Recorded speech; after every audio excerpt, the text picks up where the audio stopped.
Gamescom. It is one day away and the people of Germany will be getting their hands on some new exciting games, and one of them is of course Mount & Blade 2 Bannerlord. If you're going to Gamescom, if you have any sort of ticket, you can get your hands and play the game. Whether it's the single player or the multiplayer, this is something you're going to be able to go and check out, depending on whether you go as a journalist or just part of the public. But in today, in celebration of part of one day away from Gamescom and to be able to play Bannerlord really on the widest scale that we've had so far, I thought I'd go over what you can actually do and what you can expect when you're there.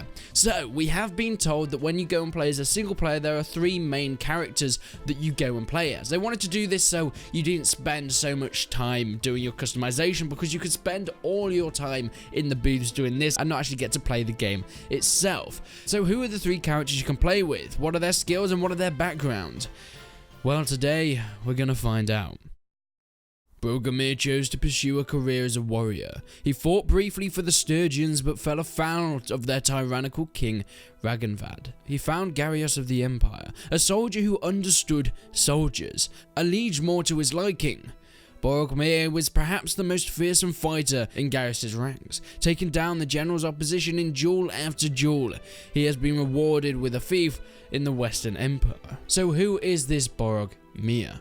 Well, as it said, he used to be part of the Sturgians and probably had some fighting tactics from that experience. But now, because he's decided to go to the Empire, he's going to be great with stronger troops. Melee infantry is probably going to be a great speciality with great tactics and formations on the battlefield. The Empire, of course, taking a lot of inspiration from the later Roman Empire, so you're going to be able to see and play with a lot of that sort of things. He looks to be equipped with medium to heavy type armor with an axe and a speedy courser type horse. Possibly a spear or lance on his back with some javelins as well.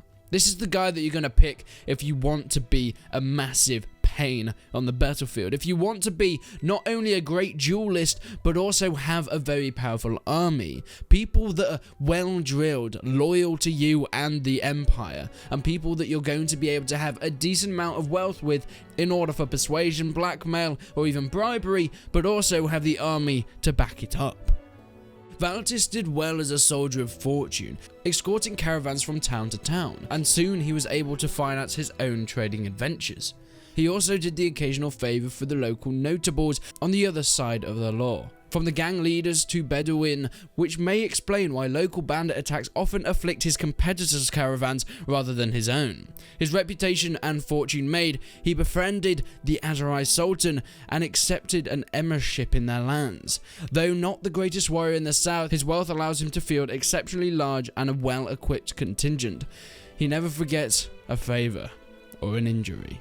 This Valtis guy looks to be more of a trading type character. One of his skills does seem to be more of a merchant skill rather than a warrior skill. So any items or things that he's trading probably gets way more for its worth when it comes to bartering or trade. Not the strongest fighter though compared to the others, but with money comes great power to bend people to your will, whether it's in blackmail or sheer brute force with hardened mercenaries and a sizable army. He seems to have lighter armor with a spear and shield and atop a camel. He won't necessarily be the greatest on the battlefield, but when it comes to deciding and getting your way, Valtis is going to be a very powerful unit.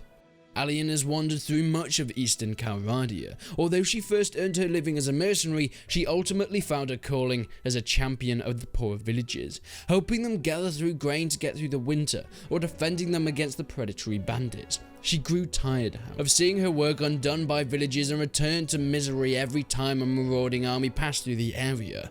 Ultimately, she decided to enter the service of the Kurzite Khan, Monchuk. Although she had little in common with the harsh ruler, he has given her control of a small fief where she focuses her efforts and keeps the forces of chaos at bay. Looking into more of a defensive character, but also skirmish focused character, greater archery and cavalry combat, and of course the troops are part of the Kurzates, which mean charging into battle with lancers and horse archers will give Alian great mobility on the battlefield. She may not be wealthy, but strong-willed and vicious in battle, and with a great sense of the world around her. Once again, a very powerful character to be playing at. But all these characters have completely different playstyles, so depending on which one you go and play as is completely up to you. As we know, you're going to be starting 10 years into each of these characters' campaigns, so you're having a decent army and decent renown, but it is your job to shape their future and to decide where they go next. Unfortunately, I've not been able to get to Gamescom because of how expensive goddamn accommodation is, but I will be bringing you guys all the information as it is sent my way. But thank you so much for watching. Make sure to subscribe to the channel, as soon as it comes out, it will be uploaded, any information. But until then, guys, I will see you in the next one.